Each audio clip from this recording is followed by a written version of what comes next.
il y a quand même certains articles qui s'intéressent au vécu de l'hospitalisation.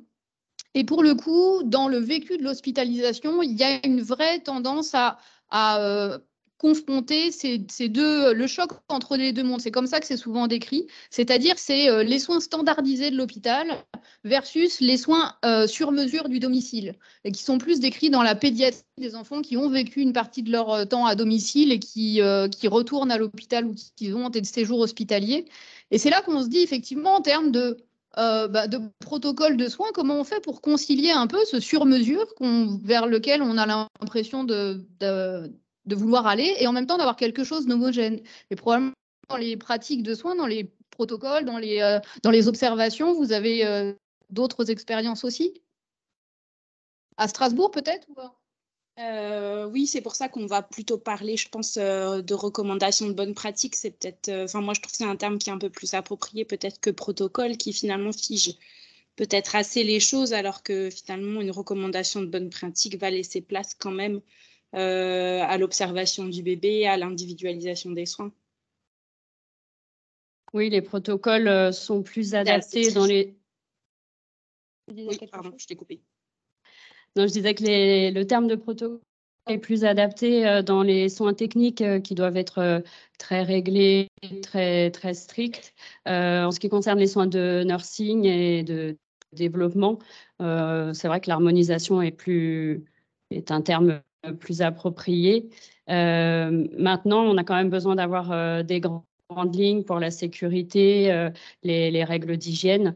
Donc, on a des grandes lignes qu'on doit respecter, mais l'individualisation est quand même importante et elle se base essentiellement sur l'observation. Par exemple, lors d'une hospitalisation longue, un bébé, dans notre service, les enfants porteurs de cathéters centraux, par exemple, ne sont pas habillés. Mais lors d'une hospitalisation longue, sur l'observation d'un bébé, on se rend compte qu'il est un peu désorganisé, qu'il a besoin d'enveloppement. Alors, en dehors des séances de peau à peau ou des soins enveloppés sur ces temps de repos, parfois on prend la décision de l'habiller quand même si le protocole du service est plutôt en faveur de rester nu. Voilà, donc ça, on pourrait parler d'individualisation dans cette pratique. C'est vrai qu'avec Stéphanie, on travaille beaucoup sur l'harmonisation aussi du travail en équipe, parce qu'on est deux services différents, l'animation d'un côté et la néonate de l'autre. Et on harmonise les soins dans notre service, mais aussi entre nos deux services. Nous, actuellement, on travaille aussi on fait des protocoles en commun avec la réanéonate et la néonate pour avoir tous les soins techniques où on fait la même pratique. On uniformise un peu nos soins. Et après, on essaye de travailler aussi sur des groupes de travail. Par exemple, on transfère de la réa à la néonate, comment on peut la faire ensemble, comment améliorer aussi et puis accompagner les parents, rassurer. Sinon, nous, dans néonate, on fait aussi des réunions de bonnes pratiques où on réfléchit ensemble, toute l'équipe, où on suit aussi avec les recommandations du Green. Et on réfléchit, par exemple, pour la pesée, où on a réfléchi ensemble, on a suivi les recommos. Et on a dit qu'il fallait vraiment peser le bébé, le mettre sur le côté dans un cocon, de le peser avec sa couche et le linge, développé.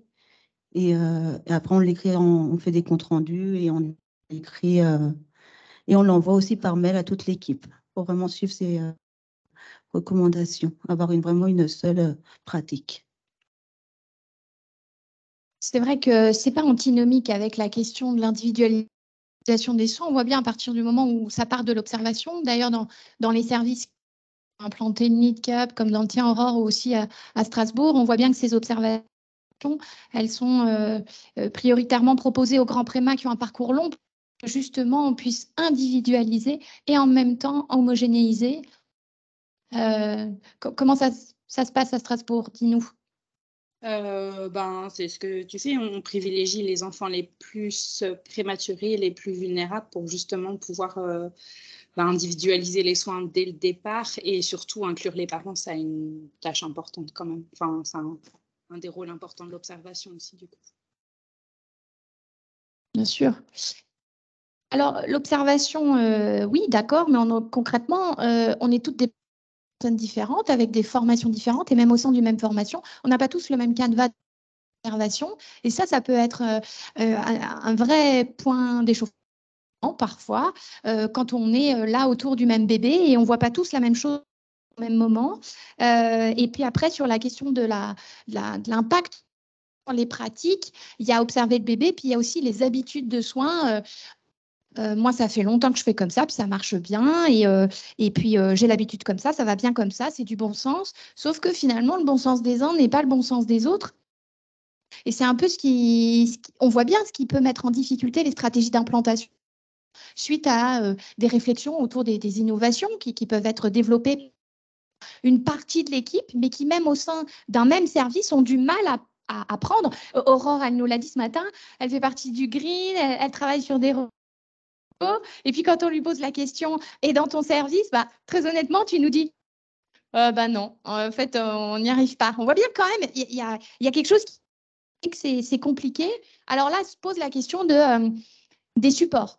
Comment quelques personnes, en tant qu'infirmière référente ou quelqu'un qui travaille sur un sujet particulièrement, ou chacun de sa place, est-ce que il y a des supports qui peuvent aider à diffuser largement, à homogénéiser. Alors, à Strasbourg, vous avez fait l'expérience, vous faites l'expérience de l'usage de vidéos.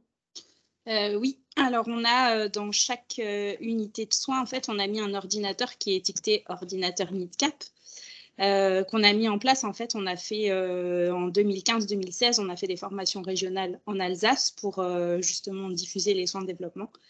Et on s'est aidé de vidéos que du coup, on a inclus dans ces ordinateurs qui sont à disposition des soignants. Il y a des vidéos sur le bain enveloppé, il y a des vidéos sur comment les parents peuvent prendre aussi leur bébé de la couveuse en peau à peau et leur coucher, parce que c'est des choses qu'on ne faisait pas à l'époque. En fait, c'était forcément nous qui prenions le bébé dans la couveuse et qui l'installions chez le parent. Et finalement, pour limiter les manipulations, c'est vrai que voilà, on a modifié un peu nos pratiques. Et c'est vrai que du coup, ça a été bien aidant d'avoir un support vidéo. Puis c'est aussi pratique pour les nouveaux agents quand on arrive dans un service de néonat et qu'on n'a pas fait de néonat avant et on arrive dans un monde un peu parallèle, et du coup d'avoir cette vision en vidéo finalement pour guide. J'ai en tête que, par exemple, le service de Caen de mémoire a mis en place aussi des vidéos qui sont même mises sur le site et qui sont mises à disposition des parents.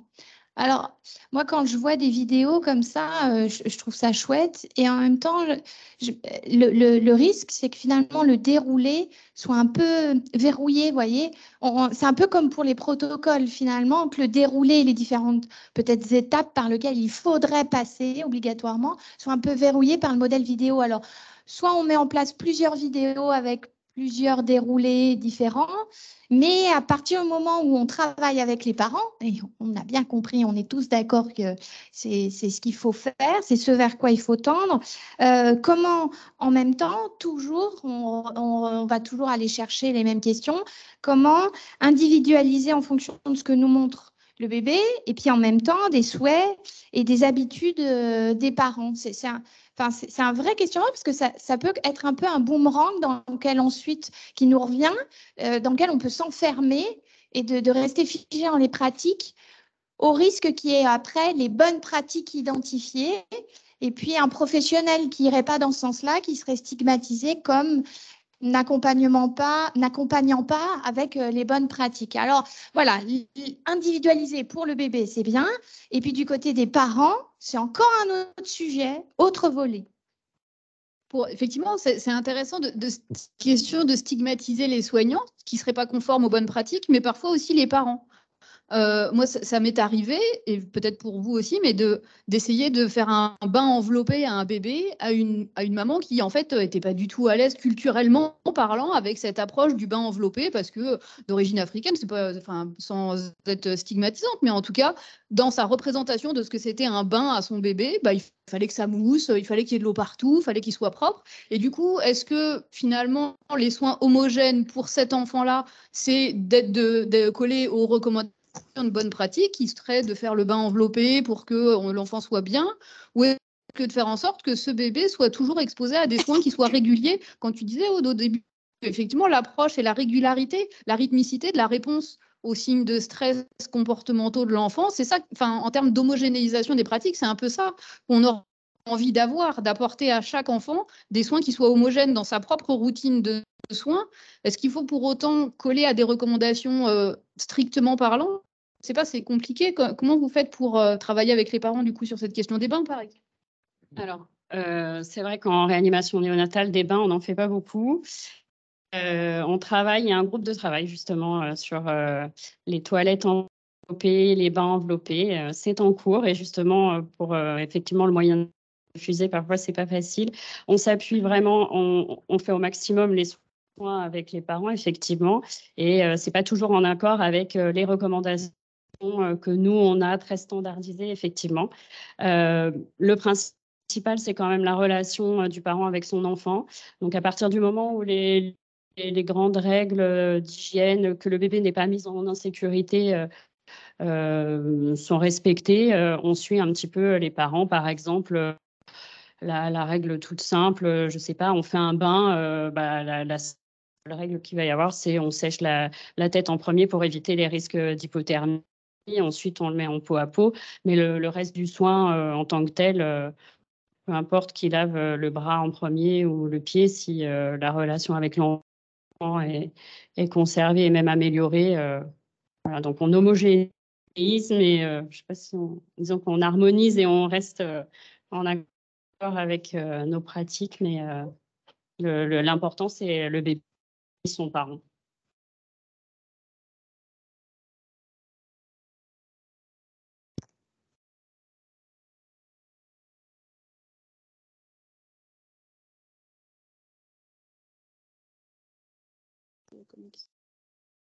Et que ça soit vraiment un moment, vraiment un très beau moment pour eux. Donc après, surtout, c'est qu'on les accompagne vraiment pour le pot à pot ensuite, après le bain. Je pense que c'est ça qui est vraiment très important et le lien aussi parent-bébé, en fait. Ouais, dans les grandes lignes, quand même, j'ai pu voir en toute honnêteté, en arrivant au CHI, que voilà, on a 2 infirmières référentes qui sont là, qui œuvrent à travailler de concert, mais elles font face à une observation qui est qu'il y a des pratiques quand même diverses entre au sein même de ce même service, au sein de 2 unités. Et on se dit pour les bébés qui passent d'un service à un autre, et pour les parents, c'est quand même toujours compliqué. Est-ce qu'il n'y aurait quand même pas des grandes lignes? Ça veut dire quoi? Accompagner un bain, montrer, rendre le parent acteur. Rendre le parent acteur, ça veut dire que c'est lui qui tient son bébé, c'est lui qui savonne son bébé. Enfin, est-ce que quand même on aurait des grandes questions, des grands leviers qu'on pourrait actionner, qu'on pourrait écrire et qui serviraient de guidelines à toute personne qui arrive dans le service, mais aussi aux parents? On a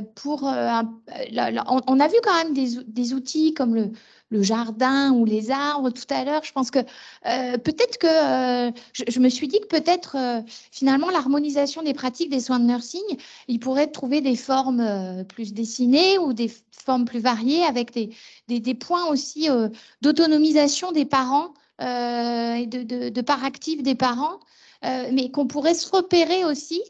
Je ne sais pas, dans un transfert d'une unité à une autre, de plus facilement dire, bah voilà, sur cette question-là, le parent, il aime faire ça, il en est là dans un certain nombre de grands points qu'on aurait soulevés et qui seraient importants pour nous. Je ne sais pas comment, voilà, j'invite vraiment. Les habitudes. De voir peut-être aussi de connaître les habitudes du bébé et des parents.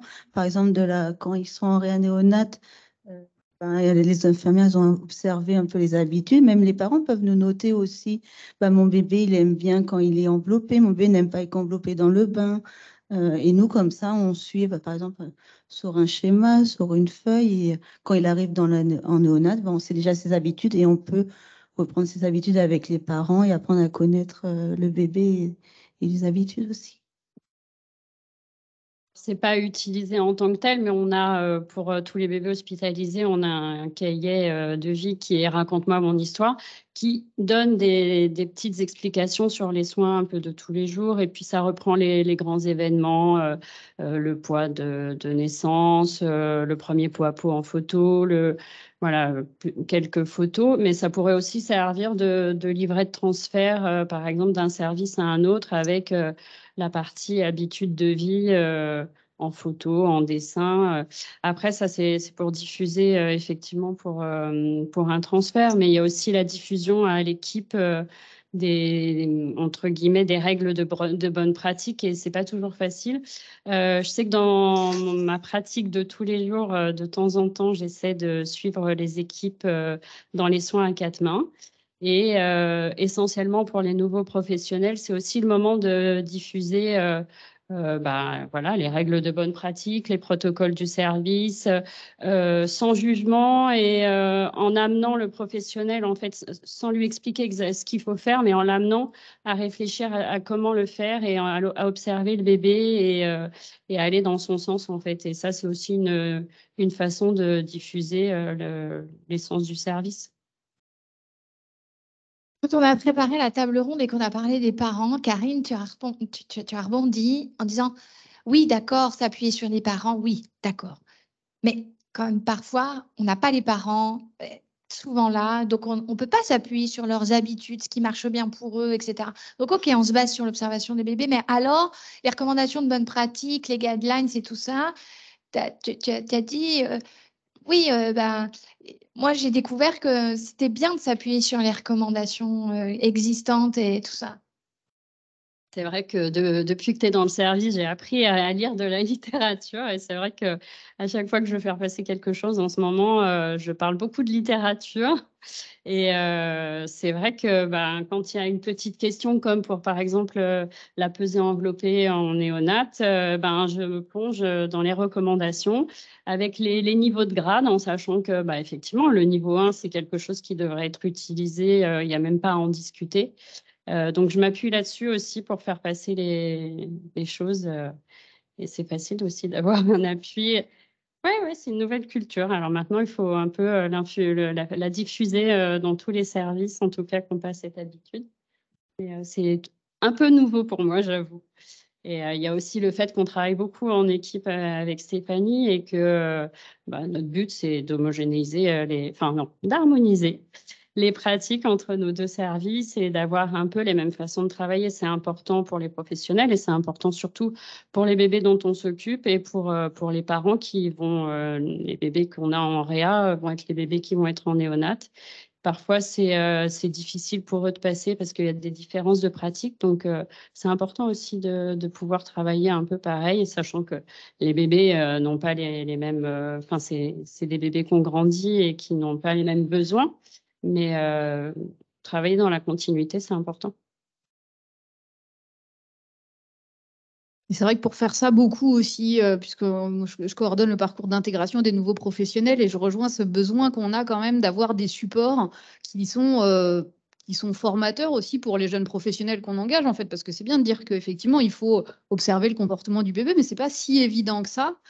Et en ça, on a besoin effectivement d'avoir des supports qui soient là, pour le coup, un peu standardisés quand même. Quand on parlait, effectivement, quand j'ai préparé un peu cette question de l'analyse de la littérature, la standardisation des soins à proprement parler, l'idée, c'était ce qui ressort, c'est que autant c'est compliqué et pas forcément pertinent de standardiser le soin en lui-même, ou en tout cas le déroulé du soin, mais que par contre, d'harmoniser et de standardiser les critères d'évaluation de qu'est-ce que ça veut dire un soin qui fonctionne, qu'est-ce que ça veut dire un bébé qui est confortable ou pas.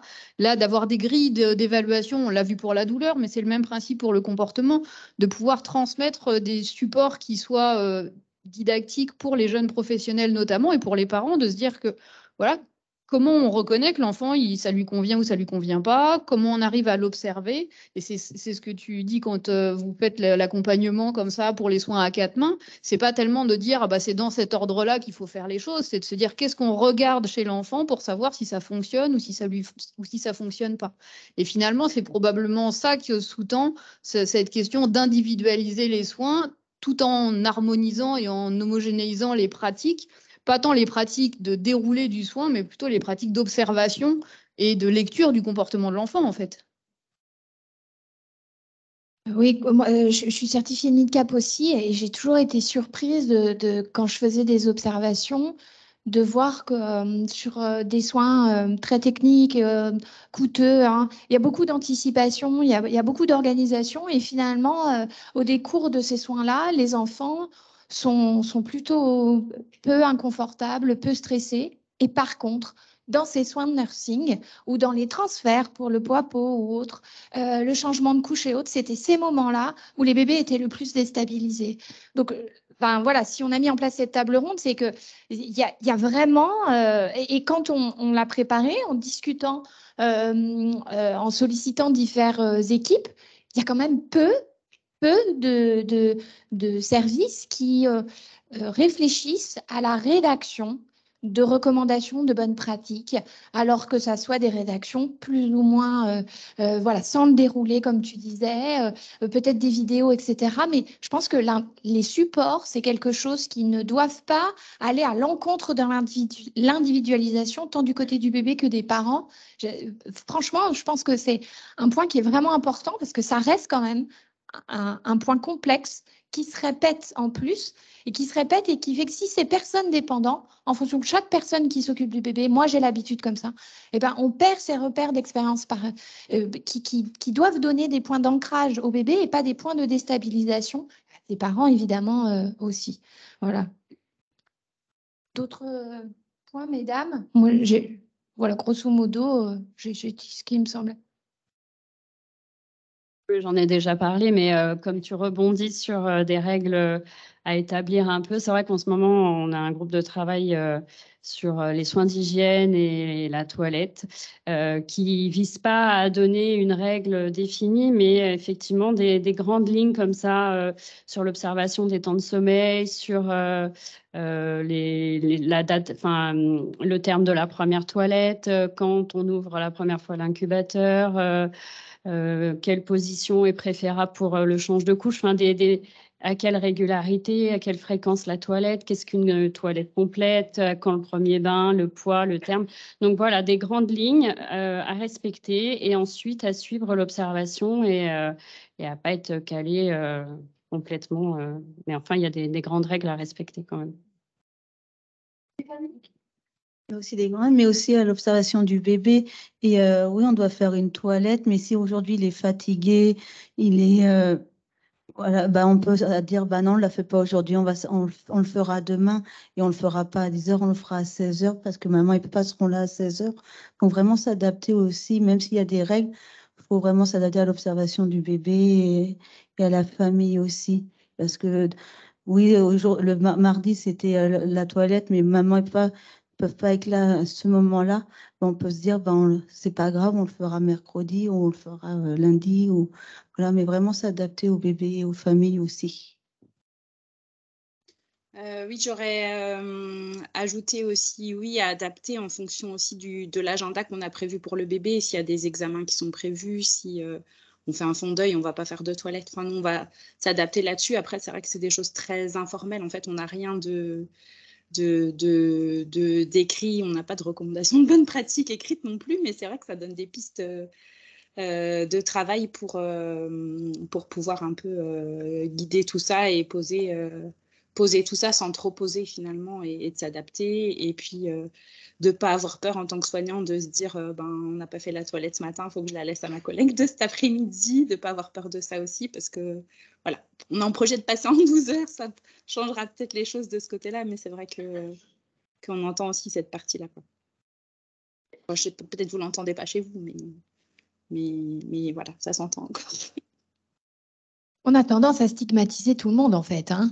Les bébés avec leur incapacité, les parents potentiellement, et puis entre professionnels, alors qu'on œuvre tous un peu dans la même direction. Et c'est vrai que ça, c'est... Voilà. Et peut-être que ces recommandations de bonne pratique, elles peuvent œuvrer aussi à ce que on se fasse tous plus confiance les uns les autres, parce que si c'est noté noir sur blanc dans la recommandation de bonne pratique que justement un soin pourra être décalé dans le temps en fonction de l'observation du bébé, en fonction de la présence des parents, c'est écrit quelque part. C'est pas quelqu'un qui n'a pas réalisé son devoir et qui se sentira jugé par la personne qui prend soin au relais, au changement d'équipe, mais c'est écrit noir sur blanc que ça fait partie des bonnes pratiques que de réaliser les soins comme ça. Voilà, je pense que c'est aussi peut-être intéressant que de le formaliser ainsi. Ça peut peut-être aider en ce sens. On n'a pas l'habitude, hein, quand on écrit des recommandations de bonnes pratiques, on recommande de faire certaines choses, mais on recommande rarement quelles sont les conditions qui pourraient nous amener à finalement ne pas les faire. Et c'est rarement conçu comme étant, bah oui, nous on a un protocole, enfin une petite fiche sur la toilette où on considère que, donc à Port-Royal, on fait des toilettes fractionnées par pli, enfin jusqu'à ce que l'enfant soit plutôt en capacité d'avoir un bain enveloppé. Mais avant le bain, on fait des toilettes fractionnées et on considère dans la fiche technique que l'enfant doit avoir toutes les 48 heures l'équivalent d'une toilette complète. Et c'est vrai que pour le coup, on n'a pas prévu dans ce petit guide d'éventualité que, bah, en fait, si l'enfant il n'est pas stable pendant 24 heures, on peut s'autoriser à décaler la toilette parce que ça fait partie de la bonne pratique que de ne pas le fatiguer à lui rajouter ce soin-là. Et on le pense rarement comme ça. C'est intéressant ça. Ça me plaît bien. Alors, peut-être que vous, la salle, vous avez d'autres choses intéressantes à partager ou en visioconférence, c'est le moment où on a bien échangé entre nous avec ce qu'on avait préparé. Et c'est le moment où on vous laisse la parole. Tiens. Je trouvais ça très intéressant et ça m'a évoqué ma première partie de vie professionnelle en psychiatrie. Ça m'a fait penser à deux choses. L'importance du cadre thérapeutique. Alors nous, le cadre, c'est, enfin, quand on travaille auprès des enfants psychotiques ou autistes, c'est ce qui permet autour, mais qui permet une créativité à l'intérieur. C'est du souple, mais en même temps, c'est un peu dur. Et la deuxième chose que ça m'évoquait, c'est l'intérêt du travail à plusieurs. Et je trouve qu'en service de néonatologie, c'est ça qui est très difficile à construire parce qu'on est vraiment dans le tête-à-tête avec le bébé, dans l'intimité avec le parent. Et du coup, comment on fait pour construire une équipe et penser à plusieurs autour d'un enfant, autour d'une famille?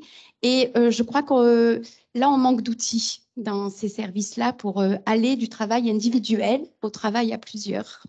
Voilà, donc c'était des évocations comme ça. Et aussi sur, vous dites non à la répétition des gestes, vous allez plus chercher quelque chose de commun du côté de l'observation et moins du côté des gestes. Mais c'est vrai que du côté du bébé, moi j'aime bien l'idée de ce qui est prévisible et qui est un peu toujours pareil, même si chacun garde ce qui il est, sa singularité, mais quelque chose de prévisible et c'est bon pour lui aussi. Voilà. Mais pas pour les parents, par contre. Alors, vous voyez, hein, donc on a, bon, c'est vrai que bah, la réalité, c'est le manque d'effectifs et que, voilà, c'est pas évident. Maintenant, ligne des guidelines comme ça, bah, c'est peut-être plus facile aussi. Et puis, on a un JT invité qui nous dit que dans son unité, cette toilette fractionnée, Aurore, elle n'a pas d'obligation sur 48 heures, donc voilà, mais plutôt sur la semaine. Donc c'est encore, c'est intéressant de voir ce que tu évoquais, Stéphanie, sur la question du moment opportun, le moment choisi. Alors, nous avons un seul micro, mais voilà.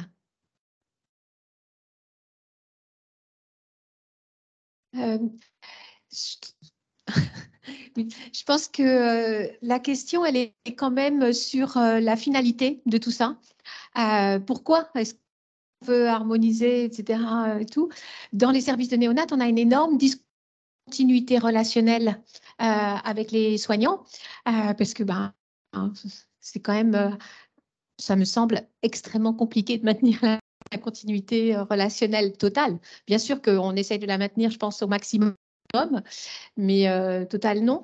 Donc, il faut créer une continuité dans quelque chose parce que l'enfant, il a besoin de ça et que la continuité, elle va peut-être être plus justement dans les pratiques que pour compenser un peu l'autre discontinuité Les parents, je pense, s'y retrouvent aussi dans cette continuité.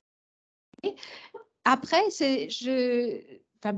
l'expérience me montre aussi que c'est les parents qui vont aussi influer sur cette continuité ou pas. C'est à eux, à l'enfant éventuellement, de dire, de témoigner que il y a quelque chose qui me va mieux qu'autre chose. Et donc les facteurs d'harmonisation, d'homogénéisation, si on préfère, il y en a plein qui vont faire que effectivement on va créer des changements ou pas créer de changements et tout. Je pense qu'il faut quand même garder une ouverture pour s'adapter à l'enfant, aux parents et bien sûr aux soignants, parce qu'il a aussi sa petite marge quand même d'individualité. Pourquoi pas, à condition que ça ne gêne pas les autres, marge d'individualité. Et puis, je pense qu'il faut faire attention à ne pas enlever toute créativité.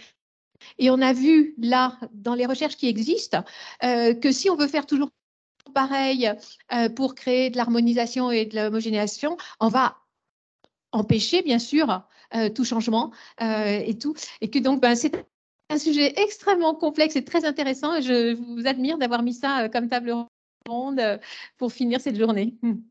C'est gentil, c'est vrai qu'on n'a pas une seule réponse. D'autres partages? Laure, donc, qui est intervenue tout à l'heure, du Havre. Moi, je remarque, comme vous, Madame Buil, quand vous êtes arrivée dans le service, c'est l'importance aussi du regard d'étonnement de quelqu'un qui est extérieur à un service et qui va voir des différences. Quand on est dans le service, on ne les voit plus parce que c'est du quotidien de chacun. Alors, ça va du thermomètre qui est différent et voilà, le kiné qui passe, qui dit c'est bizarre, vous n'avez pas le même thermomètre, vous ne faites pas pareil, alors que quand on est dedans, on ne voit plus. Et je pense que profiter de l'arrivée de nouvelles professionnelles qui souvent sont un peu démunies, ont besoin de quelque chose de très carré pour se sentir sûres d'elles. Et je pense que plus on avance dans le temps, plus on se rend compte qu'on ne sait rien. Je pense que ces nouvelles professionnelles, elles peuvent nous amener ce regard d'étonnement si on leur laisse l'occasion de rédiger un petit rapport d'étonnement qui n'est pas jugeant, mais qui va permettre à toute l'équipe de progresser. C'est intéressant, ça permet encore de se perfectionner.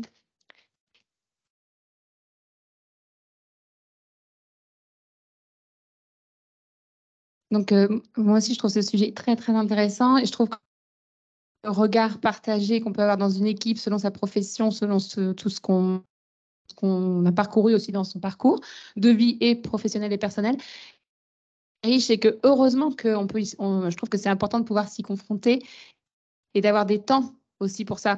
Il y a toujours des parents et des enfants qui vont nous sortir de ce cadre. Heureusement, je trouve que sinon on n'évoluerait pas. Ça permet sans arrêt de remettre nos pratiques en question. Et je trouve aussi que ce qui est très important dans nos services, c'est aussi d'avoir des temps pour s'extraire du service et pouvoir aussi avoir un temps comme ceux d'aujourd'hui, comme ceux il y a plein de choses qui existent, d'avoir ces temps-là pour aussi s'extraire du quotidien et pouvoir penser les choses autrement parce qu'on sait tous que dans nos services, on est pris dans un tumulte qui va trop vite et parfois, et que d'avoir ce recul et de pouvoir ensuite le repartager en interne avec nos regards et nos personnalités, je pense que c'est indispensable en fait pour chaque professionnel. C'est une belle conclusion, ça, Adeline. Ça me paraît bien. Qu'est-ce que vous en dites? Ah voilà, on a une autre conclusion là qui est affichée, qui va un peu dans la même question. Souplesse dans le cadre, cohérence. Alors, vos professionnels, les écouter parce qu'effectivement, ce regard est intéressant. Avoir du temps, alors on a parlé des difficultés d'effectifs, mais avoir du temps réflexif, peut-être être détaché des soins à certains moments. Mais OK, il ne s'agit pas juste de se mettre autour de la table, de se baser autour des recommandations existantes et de la littérature scientifique. Mais voilà, ce travail collaboratif, on voit qu'il est vraiment très important. Et alors, donc, le temps est là et je pense que... j'ai plus qu'à vous remercier, sauf s'il y avait encore quelque chose à ajouter. Voilà, vous remercier pour votre participation à cette journée. Et là, maintenant, on arrive à un chouette moment de la journée, la remise des prix. Vous avez évalué, vous avez une certaine rigueur scientifique dans votre process d'évaluation. Vous n'avez pas juste assisté passivement à cette journée. Et donc maintenant, on va avoir la remise des prix, un autre temps fort de cette journée. En vous remerciant.